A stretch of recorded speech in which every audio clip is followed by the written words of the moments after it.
Rail मंत्री अश्विनी वैष्णव ने बिहार वासियों को बड़ी सौगात देते हुए राज्य के लिए 4 अमृत भारत ट्रेनों की घोषणा की है।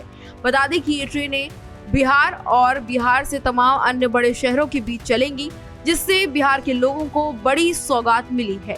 बता दें कि सोमवार 7 जुलाई को बिहार दौरे पर पहुंचे मंत्री ने कहा कि ये नई ट्रेनें जल्द ही दिल्ली समेत अन्य प्रमुख शहरों से बिहार के बीच शुरू की जाएंगी। ये ट्रेनें नई दिल्ली से पटना तक पहुंचेंगी। इसके साथ ही दरभंगा से लखनऊ, मालदा टाउन से लखनऊ और इसके साथ ही सहरसा से अमृतसर के बीच चलाई जाएंगी। आगामी बिहार विधानसभा चुनाव को ध्यान में रखते हुए ये घोषणा बेहद महत्वपूर्ण मानी जा रही है। रेल मंत्री ने समस्तीपुर रेल मंडल के अंतर्गत आने वाले कर्पूरी ग्राम स्टेशन परिसर में कई अहम योजनाओं का शिलान्यास और उद्घाटन किया।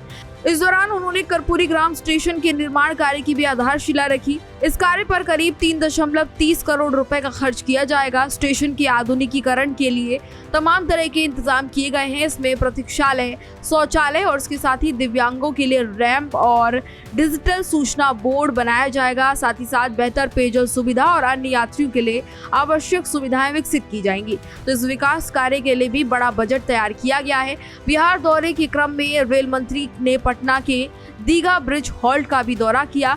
उन्होंने यहां पर यात्री सुविधाओं और इसके साथ ही सफाई की सुविधाओं, रोशनी और सुरक्षा व्यवस्थाओं की गहन समीक्षा की। बता दें कि निरीक्षण के दौरान उन्होंने रेलवे अधिकारियों को दिशा निर्देश भी दिए कि यात्रियों को किसी भी तरह की कोई असुविधा ना हो, उनकी सुविधा में कोई कमी ना हो और इसके साथ ही सभी कार्य समयबद्ध तरीके से पूरे किए जाएं।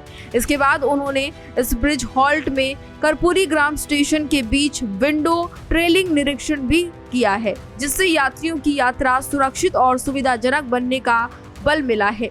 बता दें कि रेल मंत्री की ओर से जारी बयान के अनुसार रेल मंत्री ने 14 करोड़ रुपए की लागत से बनने वाले भूमिगत रेलवे सबवे के निर्माण की भूमि पूजन का भी काम पूरा किया। इस परियोजना के अंतर्गत यात्रियों की सुरक्षा, आवाजाही के लिए स्टेशन के दोनों प्लेटफॉर्म को जोड़ने वाला अंडरग्राउंड सबवे बनाया जाएगा। ये पहल विशेष रूप से बुजुर्गों, महिलाओं और दिव्यांगजनों के लिए काफी ज्यादा सहूलियत भरा साबित होगा। इस अवसर पर केंद्रीय कृषि और किसान कल्याण मंत्री भी मौजूद रहे। दरभंगा के सांसद गोपाल जी ठाकुर भी मौजूद रहे। साथ ही साथ समस्तीपुर की सांसद शांभवी चौधरी, स्थानीय विधायक और कई अन्य प्रतिनिधि यहां पर मौके पर मौजूद रहे।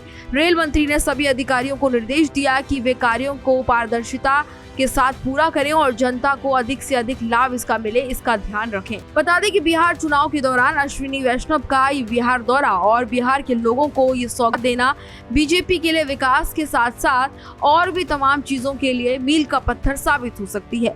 अमृत भारत ट्रेन योजना के तहत शुरू की जा रही ये नई ट्रेनें न केवल यात्रियों को बेहतर सेवा प्रदान करेंगी, बल्कि राज्य के अलग अलग हिस्सों को देश के बड़े शहरों से जोड़ने में मददगार साबित होंगी। इसके अलावा रेलवे स्टेशन का आधुनिकीकरण और सबवे जैसी परियोजनाएं यात्रियों को अधिक और सुरक्षित आधुनिक यात्रा प्रदान करेंगी। ऐसे में लोगों को बड़ी सुविधा होगी। बिहार में इन रेल परियोजनाओं के जरिए केंद्र सरकार राज्य के बुनियादी ढांचे को और ज्यादा मजबूत करने की दिशा में कदम उठा रही है और इसी वजह से ये घोषणाएं की गई है। रेल मंत्री की घोषणाएं न केवल लोकल कनेक्टिविटी को बढ़ाएंगी, बल्कि रोजगार और आर्थिक गतिविधियों में भी इजाफा इनकी वजह से होगा। ऐसे में जनता को बड़ा लाभ मिलेगा और बिहार में आने वाले कुछ समय में ही चुनाव होने वाले हैं। ऐसे में बिहार का सियासी पारा चुनाव की वजह से वैसे ही हाई है और इसी बीच इन योजनाओं का सौगात लाना कहीं ना कहीं बीजेपी के लिए फायदेमंद साबित हो सकता है। इसको चुनावी स्टंट के तौर पर भी देखा जा रहा है। हालांकि फिलहाल इस खबर में इतना ही। इसी तरह की तमाम और जानकारियों के लिए देखते रहिए भारत एक्सप्रेस बिहार झारखंड।